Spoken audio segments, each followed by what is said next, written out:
Well, we're going to talk about low appraisals. Garth, you kind of mentioned that you're kind of running into some of that stuff, and just kind of wondering how that's been handled and how that's working through the process. Well, yeah, when we're in a lot of it, turns out to be multiple offer situations, and the buyer's willing to pay the price for the house and willing to close on the transaction, but obviously getting financing is subject to an appraisal. And so in the last 4 or 5 months, I probably had, half a dozen low appraisals. A couple of them we've resolved, but a couple of them that we haven't. And that can be an issue. The other side of it is we're running into some, condo associations that turn out not to be approved like we thought they were approved for financing those kind of situations. Some of them are lawsuits against the association. Some of them are too many investor-owned units and that kind of stuff. But the low appraisal issue is we've had some issues with that, and I just thought maybe Justin could jump in and talk about that a little bit. Well, I was just going to say, for a buyer that wants to buy it and get in, but it's too low of appraisal, what kind of options do they have? Well, typically the only option that they're left with is whatever, and let's use a hypothetical situation of a $100,000 list price, and they write an offer for $105,000, and the appraisal comes in at $100,000. Now you're left with a $5,000 gap between what the offer was, so the buyer is going to have to come up with whatever the required down payment was plus the additional $5,000.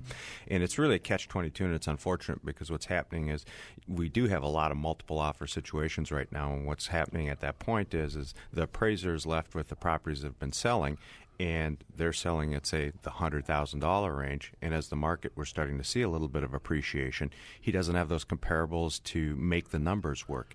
And there's still some tenuousness on the lender's side to jump back in the market and just accept the fact that that appreciation's there. So they're not allowing for that appraisal to increase. We had a couple situations where we did supply the mortgage company and the appraiser with additional comps to support the value. And on the ones where there was a small gap, we were successful in having the appraisal changed. But on one where we had a $20,000 difference, and I felt I had supporting comps to support the value based on what had sold in the neighborhood and closed. But we couldn't raise the value enough to close the gap, and so the deal fell apart, and we were back on the market. And unfortunately, it was FHA appraisal, so you're stuck with that appraisal for 6 months, correct?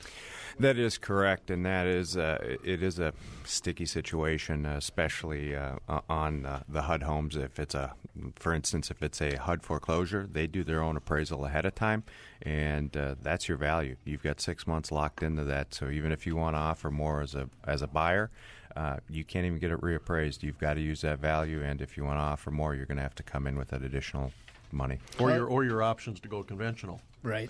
Correct. Yeah. But then you're locked out of the $100 HUD down payment program. Yeah, correct. Well, let's talk about that one.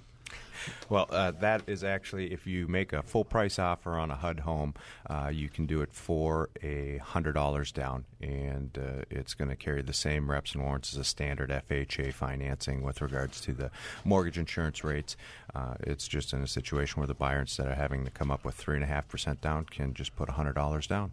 Pretty phenomenal program, actually. Yeah. No, that doesn't apply to every HUD home, though, does it? It applies to all HUD homes that are going to be owner-occupied. Yeah.